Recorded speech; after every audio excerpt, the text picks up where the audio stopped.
দ্বিতীয় অধ্যায় স্বামী বিবেকানন্দ প্রসঙ্গ। সুভাষচন্দ্র বসু। জাতির আদর্শ। প্রত্যেক ব্যক্তির বা জাতির একটা ধর্ম বা আদর্শ আছে। সে আইডিয়াল বা আদর্শকে অবলম্বন ও আশ্রয় করে সে গড়ে ওঠে। সেই আইডিয়ালকে সার্থক করাই তার জীবনের উদ্দেশ্য, এবং সেই আইডিয়াল বা আদর্শকে বাদ দিলে তার জীবন অর্থহীন ও নিষ্প্রয়োজন হয়ে পড়ে। দেশ ও কালের গণ্ডির মধ্যে আদর্শের ক্রমবিকাশ ও অভিব্যক্তি একদিনে বা এক বছরে হয় না। ব্যক্তির জীবনে সাধনা যেমনই বহু বৎসর ব্যাপী হয়ে থাকে, জাতীয় জীবনেও সেই রকম সাধনার ধারা পুরুষানুক্রমে চলে আসে। তাই মনীষীরা বলে থাকেন, আদর্শ একটা প্রাণহীন গতিহীন বস্তু নয়, তার বেগ আছে, গতি আছে, প্রাণ সঞ্চারিণী শক্তি আছে। যে আদর্শ আমাদের সমাজে গত 100 বছর ধরে আত্মবিকাশের চেষ্টা করছে, আমরা তার পরিচয় সবসময় না পেতে পারি। যে চিন্তাশীল, যার অন্তর্দৃষ্টি আছে, শুধু সে ব্যক্তি বাহ্য ঘটনা পরম্পরার অন্তরালে অন্তঃসলীলা ফল্গু নদী রূপা এই আদর্শের ধারাকে ধরতে পারে। এই আদর্শই আমাদের যুগধর্ম, the idea of the age. এর উপলব্ধি হলে মানুষ বুঝতে পারে তার পথ কি, তার পথপ্রদর্শক কে। কিন্তু এই উপলব্ধি সব সময় হয় না বলে আমরা প্রায় ভ্রান্ত পথের দিকে আকৃষ্ট হই এবং ভ্রান্ত গুরুর অনুবর্তী হয়ে থাকি। যদি জীবন গঠন করতে চাও, তবে ভ্রান্ত গুরু ও ভ্রান্ত পথের প্রভাব থেকে আত্মরক্ষা করো এবং নিজে আত্মস্থ হয়ে জীবনের প্রকৃত আদর্শ চিনে নাও। আগে যে আদর্শ বাংলার ছাত্র সমাজকে অনুপ্রাণিত করত, তা স্বামী বিবেকানন্দের আদর্শ। সে আদর্শের প্রভাবে তরুণ বাঙালি ষড়রিপু জয় করবার স্বার্থপরতা ও সকল প্রকার মলিনতা থেকে মুক্ত হয়ে আধ্যাত্মিক শক্তির বলে শুদ্ধ বুদ্ধ জীবন লাভের জন্য বদ্ধপরিকর হতো। সমাজ ও জাতি গঠনের মূল ব্যক্তিত্ব বিকাশ। তাই স্বামী বিবেকানন্দ সর্বদা বলতেন, man making is my mission. খাঁটি মানুষ তৈরি করাই আমার জীবনের উদ্দেশ্য। কিন্তু ব্যক্তিত্ব বিকাশের দিকে এত জোর দিলেও স্বামী বিবেকানন্দ জাতির কথা একেবারে ভুলে যাননি। কর্মবিহীন সন্ন্যাসে অথবা পুরুষবিহীন অদৃষ্টবাদে তিনি বিশ্বাস করতেন না। রামকৃষ্ণ পরমহংস নিজের জীবনের সাধনার ভিতর দিয়ে সর্বধর্মের যে সমন্বয় করতে পেরেছিলেন, তাই স্বামীজির জীবনের মূল মন্ত্র ছিল, এবং তাই ভবিষ্যৎ ভারতের জাতীয়তার মূল ভিত্তি। যুব আন্দোলন। বিভিন্ন জাতির মধ্যে যে বিদ্বেষ বহ্নি এখনো প্রজ্বলিত আছে, তা যদি নির্বাপিত করতে হয়, তাহলে দেশে দেশে যুব আন্দোলনের খুব প্রসার হওয়া উচিত। বিভিন্ন জাতির মধ্যে যাতে যুদ্ধ বিগ্রহ না হয় এবং পৃথিবীতে শান্তি যাতে স্থাপিত হয়, এই উদ্দেশ্যে অনেক দেশের তরুণেরা সংঘবদ্ধ হচ্ছে।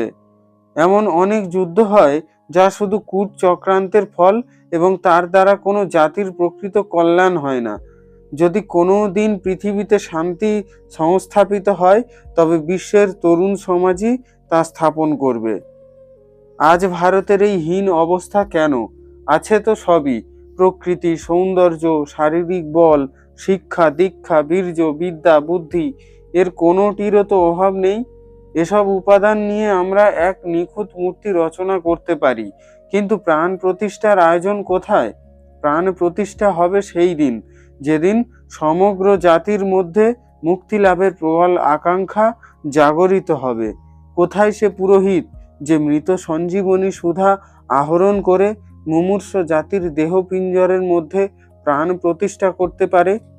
যে ব্যক্তি মুক্তির আস্বাদ পেয়েছে মুক্ত হবার জন্য এবং জাতিকে মুক্ত করবার জন্য, যে ব্যক্তি পাগল হয়েছে সে ব্যক্তি অপরকে পাগল করতে পারে, এমন সেই ব্যক্তি জাতীয় যজ্ঞের পুরোহিত হবার যোগ্য। আমাদের এই যুব আন্দোলন এই রূপ শত সহস্র পুরোহিত সৃষ্টি করুক। চরিত্র গঠন ও মানসিক উন্নতি। সাধনার একদিক রিপু ধ্বংস করা, অপরদিক সদ্বৃত্তির অনুশীলন করা।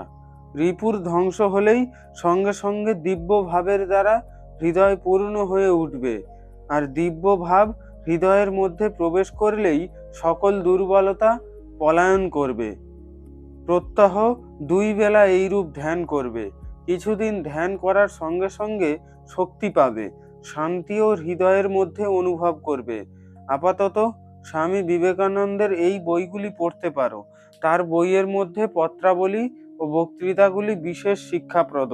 ভারতে বিবেকানন্দ বইয়ের মধ্যে এসব বোধহয় পাবে। পত্রাবলী ও বক্তৃতাগুলি না পড়লে অন্যান্য বই পড়তে যাওয়া ঠিক নয়। ফিলোসফি অব রিলিজিয়ন, জ্ঞান যোগা বা ওই জাতীয় বইতে আগে হস্তক্ষেপ করিও না। তারপর সঙ্গে সঙ্গে শ্রী শ্রী রামকৃষ্ণ কথামৃত পড়তে পারো। রবিবাবুর অনেক কবিতার মধ্যে খুব ইন্সপিরেশন পাওয়া যায়। দলাদলি ও বাংলার ভবিষ্যৎ। আজ বাংলার সর্বত্রই কেবল দলাদলি ও ঝগড়া, এবং যেখানে কাজকর্ম যত কম সেখানে ঝগড়া তত বেশি। আমি শুধু এই কথাই ভাবি, ঝগড়া করবার জন্য এত লোক পাওয়া যায়, কিন্তু মেলাতে পারে, মীমাংসা করে দিতে পারে, এরকম একজন লোকও কি আজ সারা বাংলার মধ্যে পাওয়া যায় না? আজ বাংলার সর্বত্র কেবল ক্ষমতার জন্য কাড়াকাড়ি চলছে। যার ক্ষমতা আছে সে ক্ষমতা বজায় রাখতেই ব্যস্ত, যার ক্ষমতা নেই সে ক্ষমতা কাড়বার জন্য বদ্ধপরিকর। উভয় পক্ষই বলছে দেশোদ্ধার যদি হয় তবে আমার দ্বারাই হোক, নয়তো হয়ে কাজ নেই। এই ক্ষমতালোলুপ রাজনীতিক বৃন্দের ঝগড়া ছাড়া নীরবে আত্মোৎসর্গ করা যেতে পারে এমন কর্মী কি বাংলায় আজ নেই? আজ বাংলার অনেক কর্মীর মধ্যে ব্যবসাদারি ও পাটোয়ারি বুদ্ধি বেশ জমে উঠেছে। তারা এখন বলতে আরম্ভ করেছে, আমাকে ক্ষমতা দাও, কর্মচারীর পদ দাও, অন্তত পক্ষে কার্যকরী সমিতির সভ্য করে দাও, নতুবা আমি কাজ করব না। আমি জিজ্ঞাসা করি, নরনারায়ণের সেবা ব্যবসাদারিতে কন্ট্রাক্টে কবে পরিণত হলো? আমি তো জানতাম সেবার আদর্শ এই, দাও আর ফিরে নাহি চাও, থাকে যদি হৃদয়ের সম্বল। বিংশ শতাব্দীর বাংলাদেশে যে Nero is fiddling while Rome is burning কথার নতুন দৃষ্টান্ত চোখের সামনে ভেসে উঠিবে কোনোদিন ভাবিনি। তৃতীয় অধ্যায়, ভারতের পুনর্গঠনে ব্রতী হও। স্বামী বীরেশ্বরানন্দ। আমার তরুণ বন্ধুগণ, স্বামী বিবেকানন্দের আহ্বানে আমরা সকলে এখানে সমবেত হয়েছি। তোমরা উত্তর পূর্ব ভারতের বিভিন্ন স্থান থেকে এসেছ স্বামীজির জীবনবাণী প্রসঙ্গে আলোচনায় যোগ দিতে। আমাদের দেশের পুনর্গঠনের জন্য কোন কোন ভাবনা চিন্তার প্রয়োজন এবং কিভাবে সে সকল ভাবনাকে সার্বিকভাবে প্রয়োগ করা যায় তা নির্ধারণ করতে।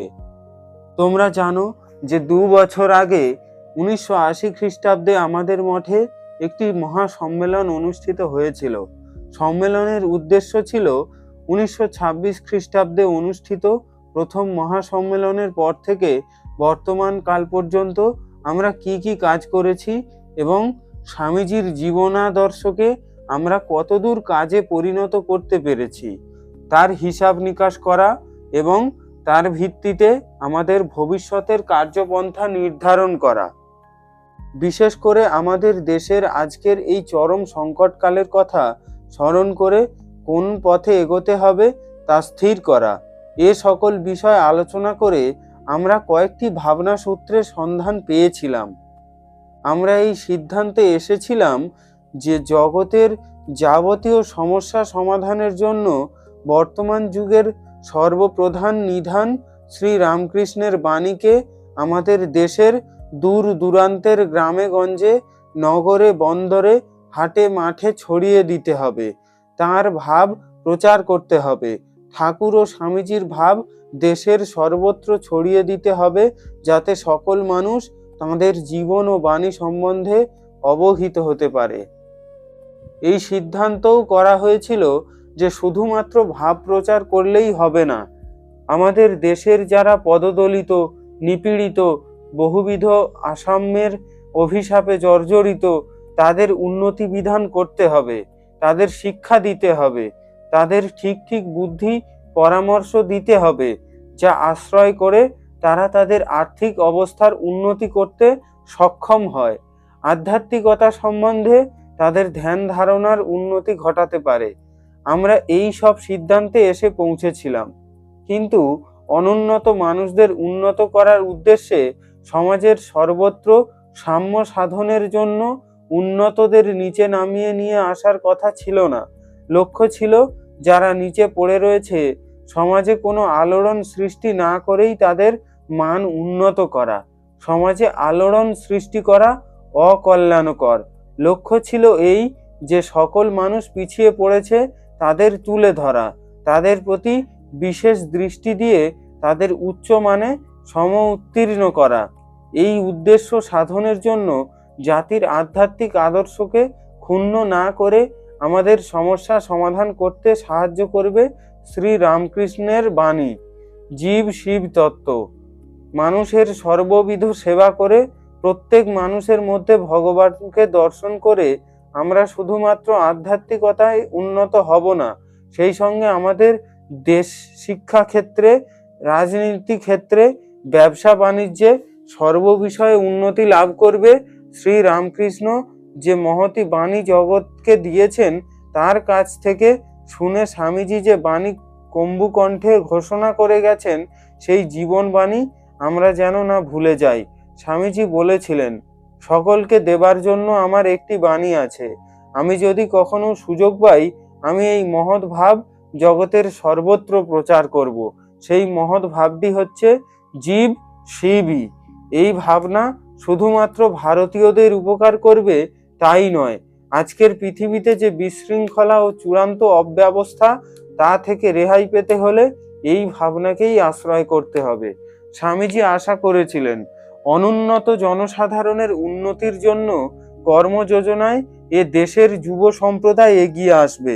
তিনি তার অনেক বক্তৃতায় যুব সম্প্রদায়ের কথা উল্লেখ করেছেন, বলেছেন তার আশা যুব সম্প্রদায়ের উপর। সুতরাং ভারতের সকল যুবক এই মহাপুরুষের আশা পূরণে ব্রতী হবে। উপরন্তু তাদের প্রথমে জানতে হবে স্বামীজি কি বলছেন এবং দেশের পুনরুত্থানের জন্য প্রকৃত কি আমাদের করতে হবে। তোমরা সকলে এখানে কয়েকদিন বাস করে যাবতীয় সমস্যার আলোচনা করবে, স্বামীজির বাণী পর্যালোচনা করবে এবং নিশ্চিত সিদ্ধান্তে পৌঁছবে। তোমরা কর্মপদ্ধতিও নির্ধারণ করবে এবং নিজের জায়গায় ফিরে গিয়ে তোমরা সেই কর্মপদ্ধতি অবলম্বন করে দেশের সেবায় আত্মনিয়োগ করবে। আশা করি তোমরা এই দায়িত্ব পালন করবে। এটি হলো এই সম্মেলনের মুখ্য উদ্দেশ্য। আজকাল আমরা প্রায়ই শুনি যে আমাদের দেশের অধঃপতনের জন্য প্রধানত দায়ী আমাদের ধর্ম। ধর্ম নিয়ে বাড়াবাড়ি দেশের সর্বনাশ করেছে। ধর্মে কিছু কমতি হলেই দেশের কল্যাণ হতো, এই দৃষ্টিভঙ্গি সাধারণের মধ্যে প্রচলিত। কিন্তু যারা এই অভিযোগ তুলছেন তারা জানেন না প্রকৃত ধর্ম কি। তারা কোনো সামাজিক রীতিনীতি, কিছু কিছু কুসংস্কারকেই ধর্ম বলে মনে করেছেন, কিন্তু এগুলিকে ধর্ম বলে না। লৌহ দণ্ডের উপর মোর্চের মতো এগুলি হচ্ছে ধর্মের উপর জমে ওঠা কিছু নোংরা ময়লা। উপরের মোর্চে দূর করতে পারলেই লোহা চকচক করে ওঠে। এ কথা ধর্মের ক্ষেত্রেও সত্য। কত কুসংস্কার, কত অধর্মীয় চিন্তা ভাবনা জমে উঠেছে এবং সেগুলিকে আমরা ভুলবশত ধর্ম বলে গ্রহণ করেছি। কিন্তু শ্রী রামকৃষ্ণ এসেছেন, স্বামীজি এসেছেন, তারা শস্য ও খোসা ভুসির পার্থক্য আমাদের দেখিয়ে দিয়ে গিয়েছেন। তারা আমাদের দেখিয়ে দিয়েছেন প্রকৃত ধর্ম কোনটা এবং অধর্মই বা কোনটা। সত্যিকার ধর্ম আশ্রয় করতে পারলে কোনো অধঃপতন আসতে পারে না। আমরা যদি প্রকৃত ধর্ম অনুসরণ করি আমাদের কোনো অধঃপতন হবে না। প্রকৃত ধর্ম আশ্রয় না করার ফলেই বর্তমান জগৎ এই ভীষণ সর্বনাশের সম্মুখীন হয়েছে। আমাদের জানতে হবে ধর্ম বলতে প্রকৃত কি বোঝায় এবং কোন কোন ধর্মীয় ভাবনা আমাদের উন্নতির পথে সহায়ক। আমাদের আরো বেশি যুক্তিবাদী হতে হবে। ধর্ম আমাদের ক্ষতি করেছে, আমরা জানি না ধর্ম কিভাবে আমাদের ক্ষতি করেছে। শুধুমাত্র এই কথা বললেই চলবে না, তোমরা এই দেশের গত 3000 বছরের ইতিহাস কি পাঠ করেছো? শুধুমাত্র ধর্মকে অবলম্বন করেই দেখবে আমরা বিগত 3000 বছর ধরে জাতীয় ঐক্য বজায় রাখতে পেরেছি। সেই সময়ের মধ্যে অনেক বড় বড় জাতি ধ্বংস হয়ে গেছে। ধর্মের মধ্যে কিছু শক্তি নিহিত আছে। স্বামীজি বলেছেন, যদি ধর্ম ঠিক থাকে অপর সব কিছু ঠিক থাকবে। বিশেষত ভারতবর্ষে ধর্মকে আশ্রয় না করে কিছুই করা যাবে না। ধর্ম কিচ্ছু না, এ ধরনের কথা ঢিলেঢালা কথা, নির্বোধের অর্থহীন বাচালতা। এতকাল পর্যন্ত প্রচলিত তথাকথিত ধর্মের ভ্রান্ত রূপটি আমাদের ত্যাগ করতে হবে। এই সকল বিপরীত বিকৃত ভাবনা চিন্তা ঠিক নয়, আর আমরা এগুলিকে আঁকড়ে ধরে থাকলে ধ্বংস হয়ে যাব। আমাদের ধর্ম বা ধর্মনিষ্ঠা পরিত্যাগ করা চলবে না। ধর্ম হচ্ছে আমাদের সংস্কৃতির মৌল সত্তা। আমাদের সংস্কৃতির প্রকৃত রূপটির সঙ্গে এই সম্মেলনের যুবকদের পরিচয় করিয়ে দিতে হবে। এই ভূখণ্ডের সংস্কৃতি গ্রহণ করে তাদের ভারতের নাগরিক রূপেই গড়ে উঠতে হবে। অন্য দেশের নাগরিক হওয়ার চেষ্টা করে লাভ নেই। যে সকল যুবক এই সম্মেলনে যোগদান করেছে তাদের এই সকল সমস্যা ভাবতে হবে। তাদের নিজ নিজ সমস্যার বিষয়ে সন্ন্যাসী ও অন্যান্য গুরুজনদের সঙ্গে তারা আলোচনা করবে। সর্বোপরি তারা স্বামীজিকে হৃদয়ঙ্গম করবে, খুব ভালো করে স্বামীজির বাণী ও রচনা পড়াশোনা করবে, অপরের জন্য জনহিতকর কাজ করার প্রেরণা লাভ করবে। এগুলি খুবই গুরুত্বপূর্ণ। অপরের জন্য কাজ করেই সুখ। আমরা যদি শুধুমাত্র অপরের জন্য কাজ করতে চেষ্টা করি, সেই কাজ আমাদের সুখ দেবে, আমাদের আধ্যাত্মিক উন্নতি ঘটাবে। আর স্বামী বিবেকানন্দের নিকট আমার আন্তরিক প্রার্থনা, তিনি তোমাদের সকলকে আশীর্বাদ করুন যেন তোমরা তাকে সঠিকভাবে গ্রহণ করতে পারো, তোমরা তার আদর্শ অনুযায়ী ভারতবর্ষকে পুনর্গঠিত করতে পারো। চতুর্থ অধ্যায়, সেবার মর্মকথা। স্বামী গম্ভীরানন্দ। ক্রমবিকাশবাদীদের অভিমত, প্রাণী জগতের উন্নতি হয় বেঁচে থাকার জন্য প্রচণ্ড প্রচেষ্টা বা প্রতিদ্বন্দ্বিতার ভিতর দিয়ে এবং যোগ্যতমের উদ্বর্তনের ভিতর দিয়ে। কিন্তু স্বামী বিবেকানন্দ বললেন, ঠিক তা নয়। প্রেমের ভিতর দিয়েই মানুষ এগিয়ে যায়। প্রেমের বন্ধনে সমাজ একত্র হয়ে আছে এবং প্রেমকে অবলম্বন করেই সমাজের অগ্রগতি হচ্ছে। তিনি বললেন, প্রেম প্রেম এইমাত্র ধন। বললেন, জীবে প্রেম করে যেইজন সেইজন সেবিছে ঈশ্বর। আমি কোনো মতবাদের সমালোচনা করবার জন্য এখানে এই কথাগুলি বলছি না।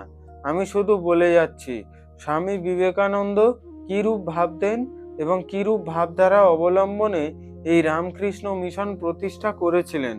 এই ভাবধারা তিনি পেয়েছিলেন তার গুরু শ্রী রামকৃষ্ণ দেবের পদপ্রান্তে বসে। দু একটি ঘটনা বললে আপনারা বিষয়টি বুঝতে পারবেন। একদিন শ্রীরামকৃষ্ণ জিজ্ঞেস করেছিলেন নরেন্দ্রনাথকে, তুই কি চাস?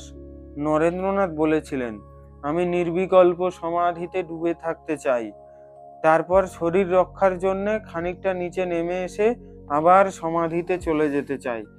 শ্রীরামকৃষ্ণ সন্তুষ্ট না হয়ে বলেছিলেন, ছি ছি, তুই এত বড় আঁধার, তোর মুখে এই কথা?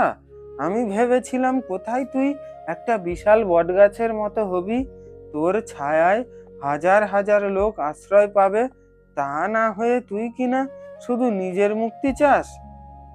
অবশ্য স্বামী বিবেকানন্দের জীবনে নির্বিকল্প সমাধি লাভ হয়েছিল, কিন্তু সে কথা এখানে আমাদের আলোচ্য নয়।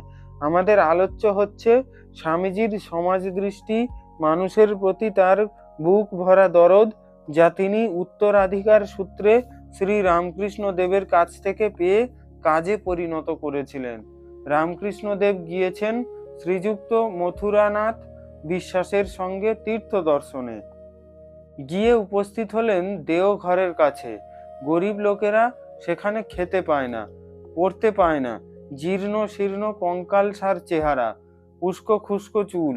তাদের দেখে শ্রী রামকৃষ্ণ দেব বললেন, তুমি তো মার দেওয়ান, এদের এক মাথা করে তেল ও একখানা করে কাপড় দাও, আর পেটটা ভরে একদিন খাইয়ে দাও। মথুরবাবু বিষয়ী লোক। শ্রী রামকৃষ্ণ দিকে তাকিয়ে বললেন, বাবা, তীর্থে অনেক খরচ হবে, এও দেখছি অনেকগুলি লোক, এদের খাওয়াতে দাওয়াতে গেলে টাকার অনটন হয়ে পড়তে পারে। এ অবস্থায় কি বলেন? শ্রী রামকৃষ্ণ বললেন, তোর কাছে আমি যাব না, আমি এদের কাছেই থাকবো। এদের কেউ নেই, এদের ছেড়ে যাব না। কথাটা ভেবে দেখতে হবে। কথাটা শ্রী রামকৃষ্ণের, যিনি মৃন্ময়ী দেবীতে চিন্ময়ী দর্শন করেছিলেন এবং হাতে নাতে দেখিয়ে প্রমাণ করে দিয়েছিলেন যে হিন্দুরা পৌত্তলিক নয়, তারা প্রতিমাকে পুজো করে না, প্রতিমাতে ভগবানকেই পুজো করে। ঊনবিংশ শতাব্দীতে তিনি এটা দেখিয়ে দিয়েছিলেন বলেই হিন্দু ধর্ম আজও বেঁচে আছে। সেই শ্রী রামকৃষ্ণ বলছেন, আমি তীর্থ দর্শনে যাব না। কথাটা কিন্তু সম্পূর্ণ নতুন নয়, এটা আমরা ভাগবতেও দেখতে পাই। ভাগবত বলছেন, যো মাং সর্বেষু ভূতেষু সন্তম আত্মনম ঈশ্বরম হিত্বার্চাম ভজতে মূঢ়্যাদ ভম্মনেব জুহতি সাহা। আমি সর্বভূতে বর্তমান, সকল প্রাণীরই আত্মা ও ঈশ্বর। যে আমাকে ত্যাগ করে প্রতিমাকে পুজো করতে যায়, তার পুজো কি রকম না ভস্যে আহুতি দেওয়ার মতো।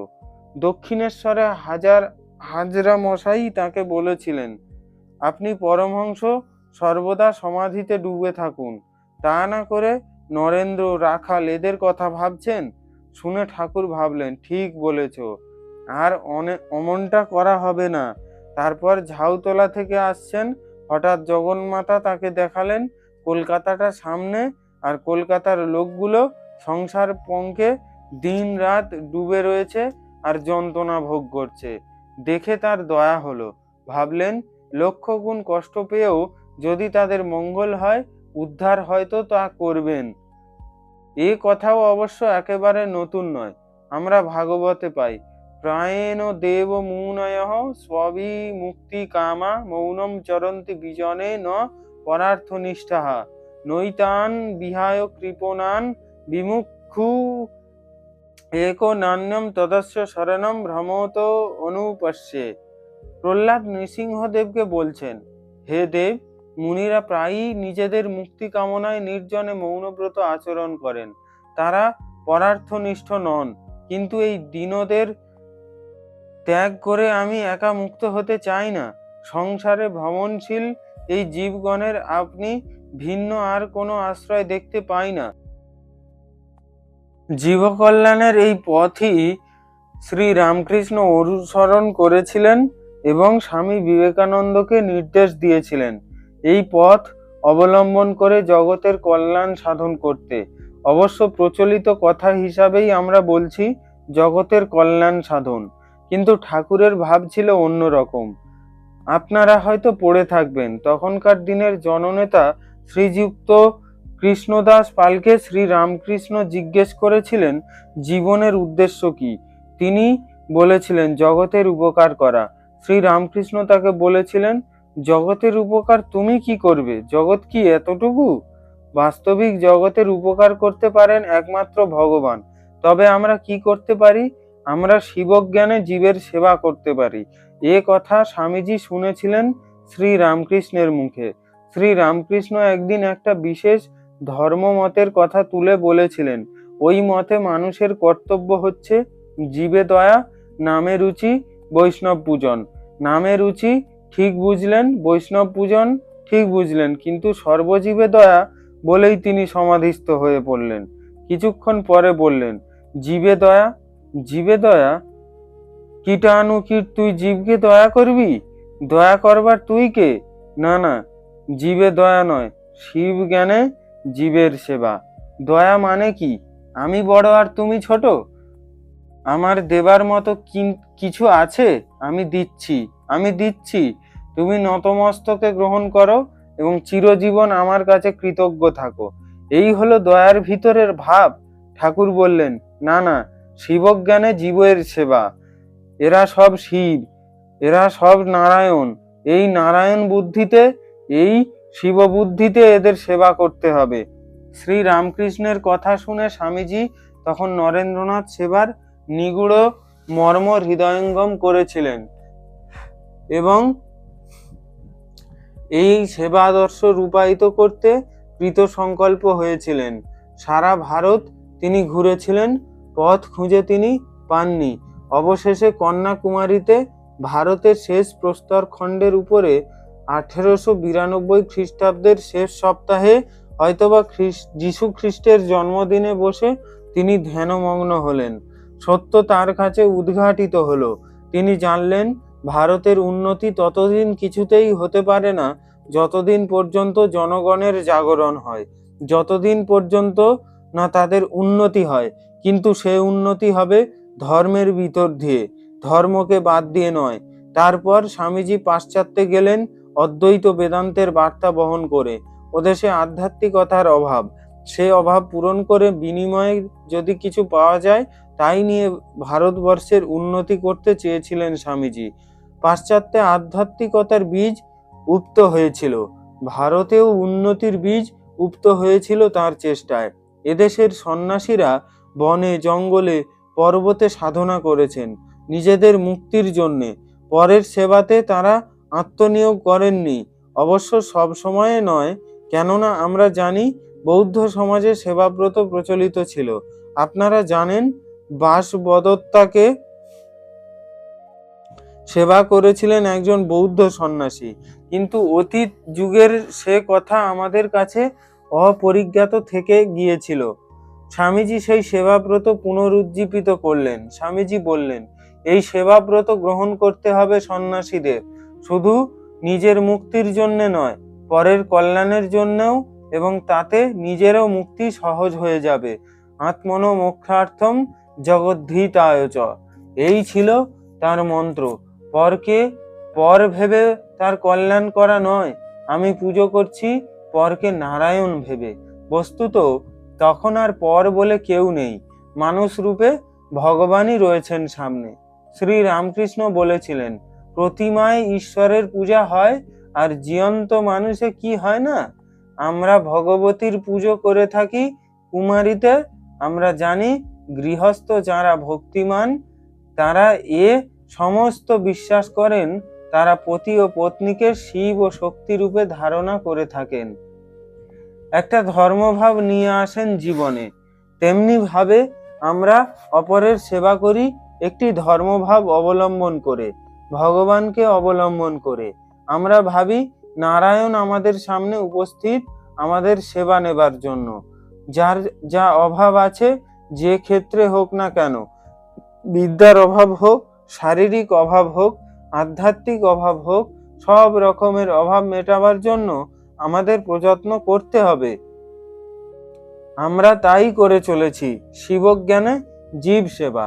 শ্রী রামকৃষ্ণ যেদিন জীবে দয়া প্রসঙ্গে শিবজ্ঞানে জীব সেবার কথা বলেছিলেন, সেদিন সেই কথা শুনে স্বামী বিবেকানন্দ তখন নরেন্দ্রনাথ বলেছিলেন, আজকে একটা নতুন কথা শুনেছি, যদি ভগবান দিন দেন তবে আমি কাজে পরিণত করে দেখাবো এটি। আর এরই ভিতরে আমি সমন্বয় দেখছি সমস্ত সাধন পথের, কর্মযোগ, জ্ঞানযোগ, ভক্তিযোগ, রাজযোগ বা ধ্যানযোগ, সব এখানে সম্মিলিত হচ্ছে।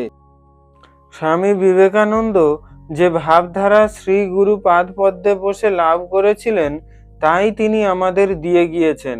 এখানে একটি কথা বিশেষ করে বলা দরকার। স্বামীজি যখন শ্রী রামকৃষ্ণ সংঘ করে তার নিয়মাবলী রচনা করে আমাদের আদেশ দিয়েছিলেন কাজে নামতে, তখন সঙ্গে সঙ্গে তিনি দুটি কথা বলেছিলেন, তোমরা রাজনীতির সঙ্গে কখনো জড়িত হবে না এবং সমাজ সংস্কারে কখনো যাবে না। স্বামীজির নির্দেশ অনুযায়ী আমরা সমাজের সেবা করে যাই, রাজনীতিকে আমরা অবজ্ঞা করি না, সমাজ সংস্কারকেও আমরা অবহেলা করি না। প্রয়োজন প্রত্যেকটিরই আছে। স্বামীজি তার বক্তৃতাবলিতে কত কথা বলে গেছেন, কত দৃষ্টিভঙ্গি দেখিয়ে গেছেন, কোন দিকে গেলে সমাজের উন্নতি হবে, কোন দিকে গেলে দেশের মঙ্গল হবে। কিন্তু আমরা যারা রামকৃষ্ণ মঠ ও রামকৃষ্ণ মিশনের ভিতর দিয়ে কাজ চালিয়ে যাচ্ছি, আমরা কখনোই রাজনীতিতে জড়িত হতে চাই না, আমরা কখনোই সমাজ সংস্কারে যেতে চাই না।